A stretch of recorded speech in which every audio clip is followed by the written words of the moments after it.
Thanks for being with us again today. I am just as excited as I normally am.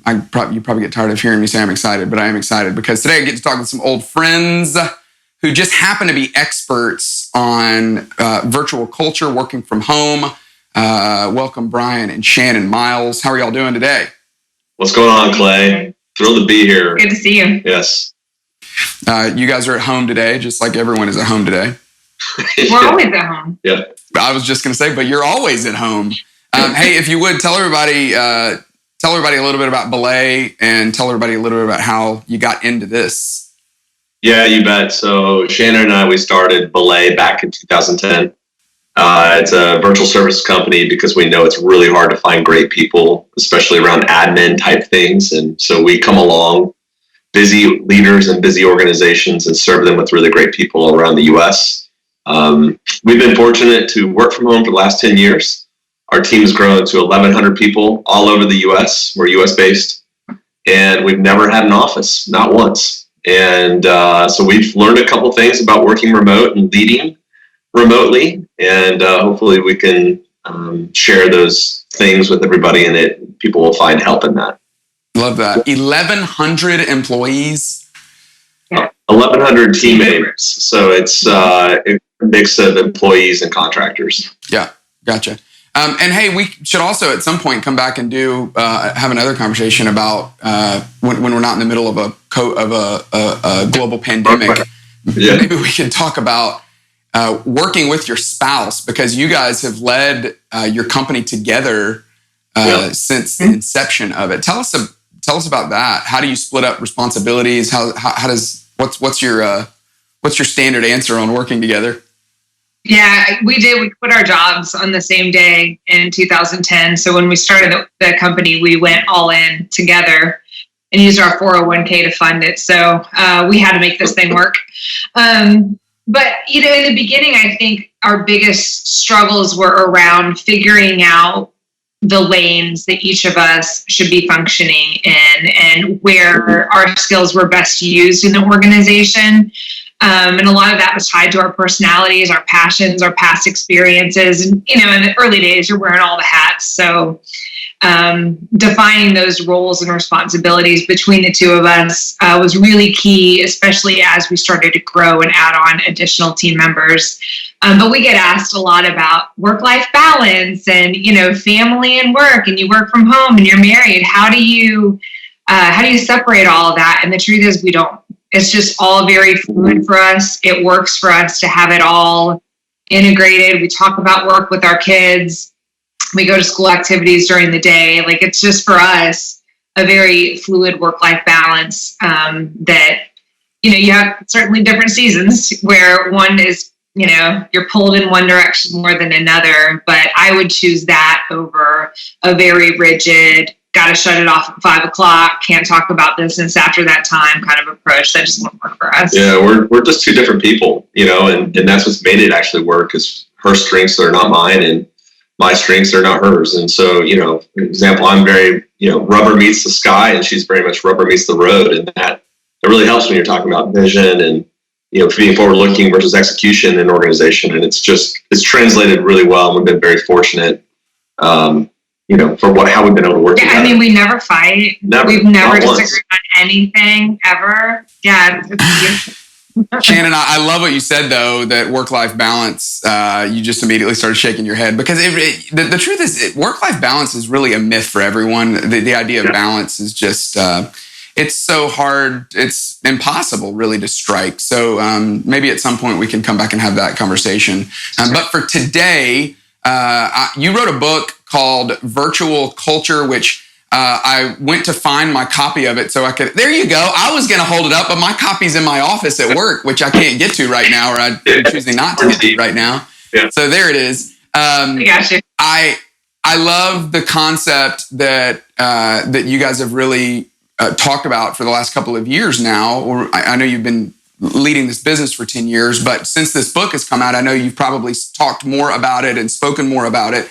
The concept of leading from home and not just working from home. That's what I want to spend the majority of our conversation today talking about. You've got 6 things that everybody needs to know if you're going to make a decision today to lead from home. So today's really specifically for those of you that are managing other people. How do you manage people? How do you be a boss from home, from a remote location? And you guys have been doing it for a long time. So jump in, kick us off. The floor is yours. Help us do it well.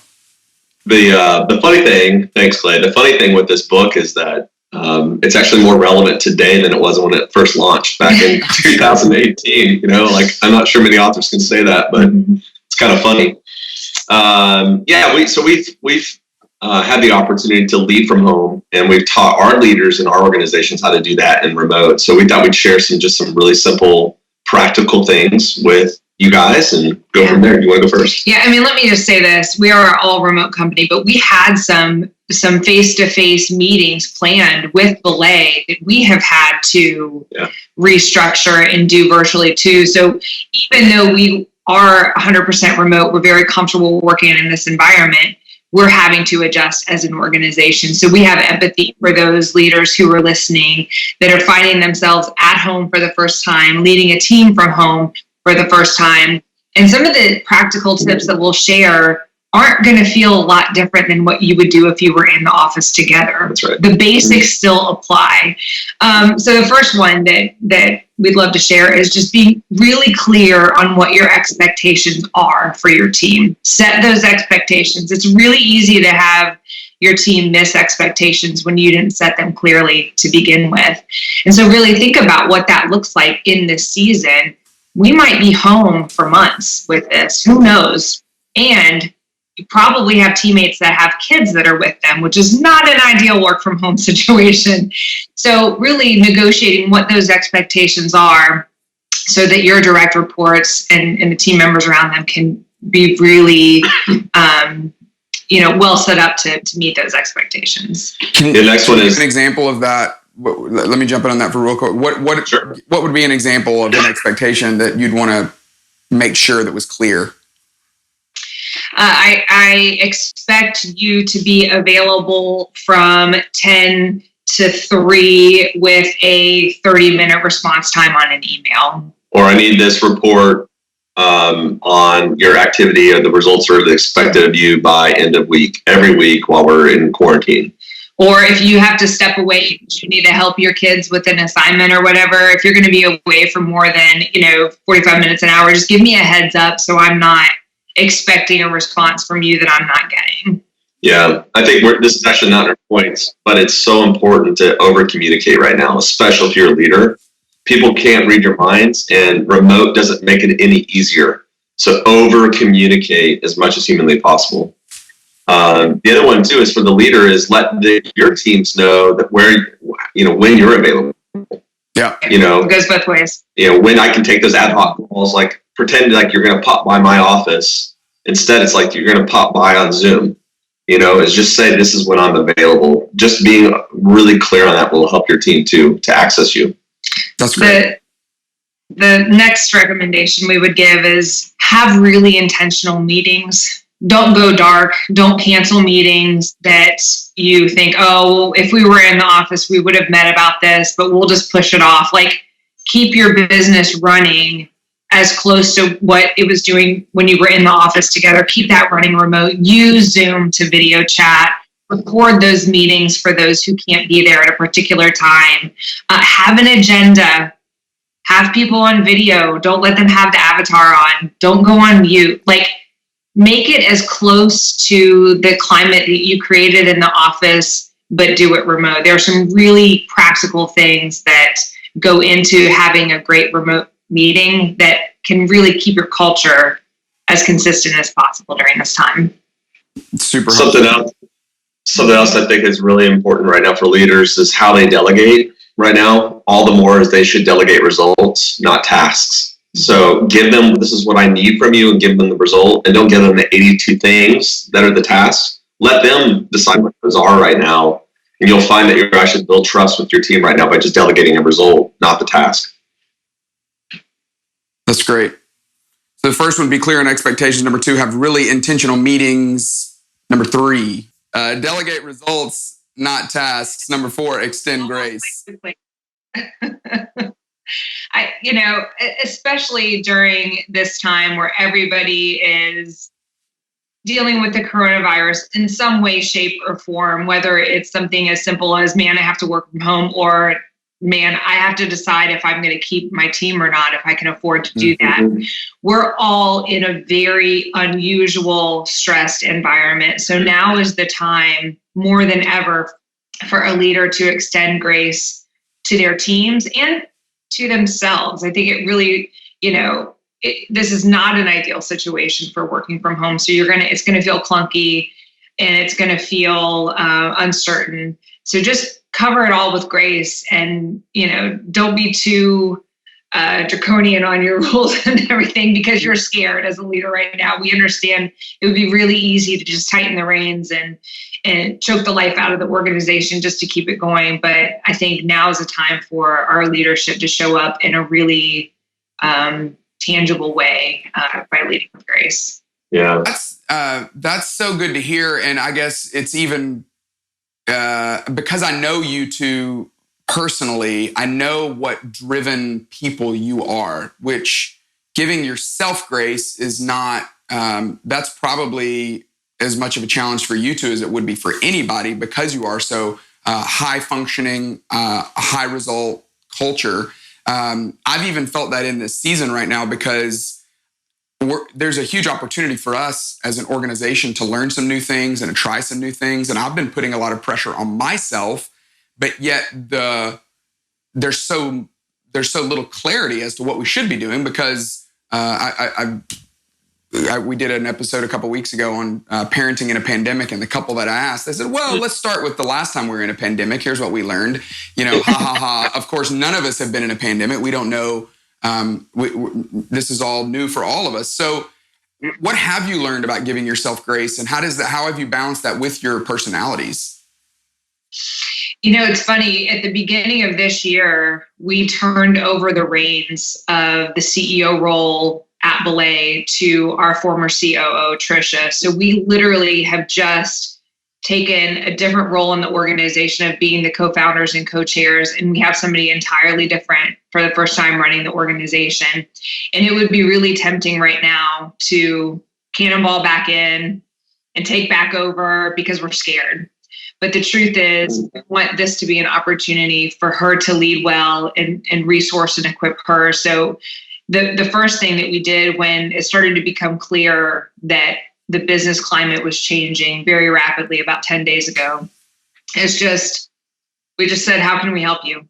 How can we resource you? What barriers are in your way that we need to remove so that you can lead well during the season?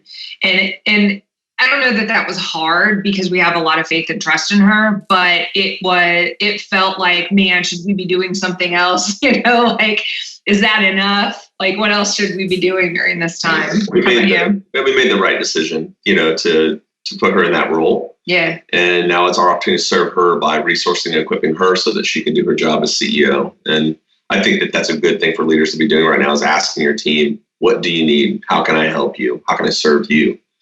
During the season.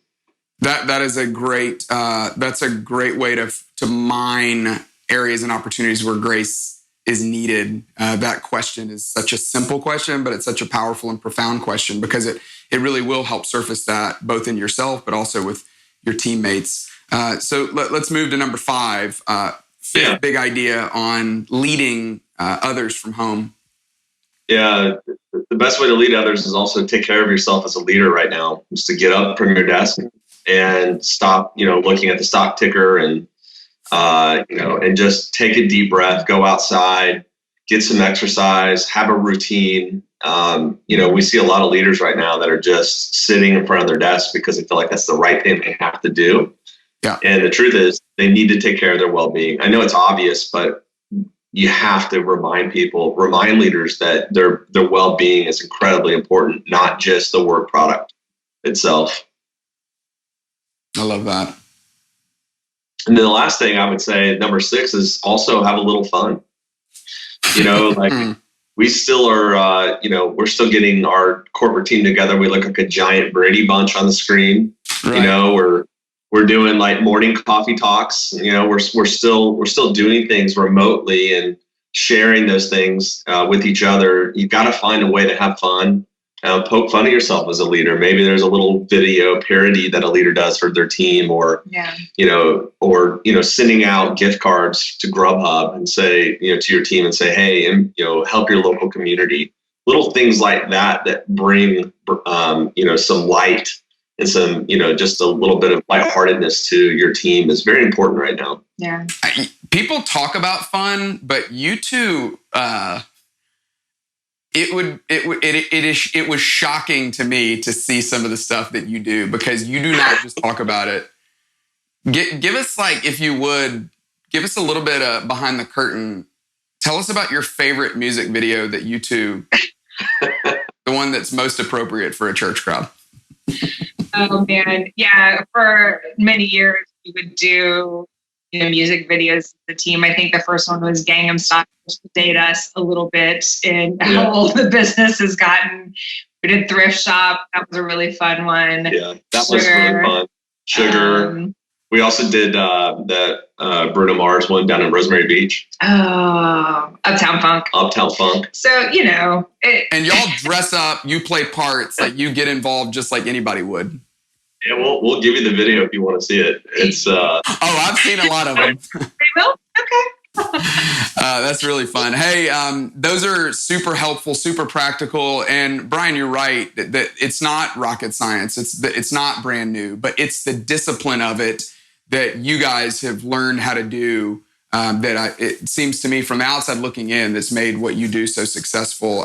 Just for those of you listening and watching, also to know, I know so many people that work for your company, and people love working for you, which I think is a remarkable thing to be said about your business. As we wrap up, any final thoughts of encouragement to anybody who's feeling like, gosh, I don't know that I don't know that I have what it takes? What would you say? Well, I think that you do have what it takes. I would say that especially leaders or executives or owners of organizations right now need to be prepared that there's several people that are actually enjoying this, and they're going to start asking this. When this is all said and done, they're going to want to come home all the more. I think that this has been a seismic shift in how we do workforce, and I think it would be a prudent move to start thinking through what this actually looks like in a more permanent basis. That's something I would encourage, for me, for sure. For me, BELAY is one of our 3 companies that Bryan and I own. And with each organization, we've had to make significant changes, some tough decisions, being really flexible during the season.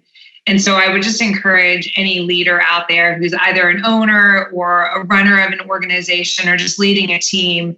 You are not alone in the situation. It may feel very big and overwhelming, and that there is a lot of uncertainty, but take comfort in the fact that pretty much the majority of the world is going through what we as Americans are going through in our businesses right now too. So that has been helpful for me to remember, and to also know that just like anything else, this is a season and it will not last forever. And if we play our cards right and do the things that we need to do as leaders, we may actually come out on the other side of this as better leaders with healthier organizations. Well, and I love what you're saying too, Shannon and Bryan, because both of you are also just reiterating, hey, you might just come out on the other side of this and find a whole new way to work, a whole new way to lead, which is really exciting. Might just be the silver lining for all of us in all of this. So, hey, thanks so much for your time. Thanks for your investment. Thanks for being such an integral part of our churches over the last 20 years. Thanks for the book, and thanks for this podcast. Thanks for this time. We're very thankful and grateful for you and for the church too. It's meant so much to our family over the last 20 years. And it's our honor to be able to do something like this. Yeah, I hope it's helpful.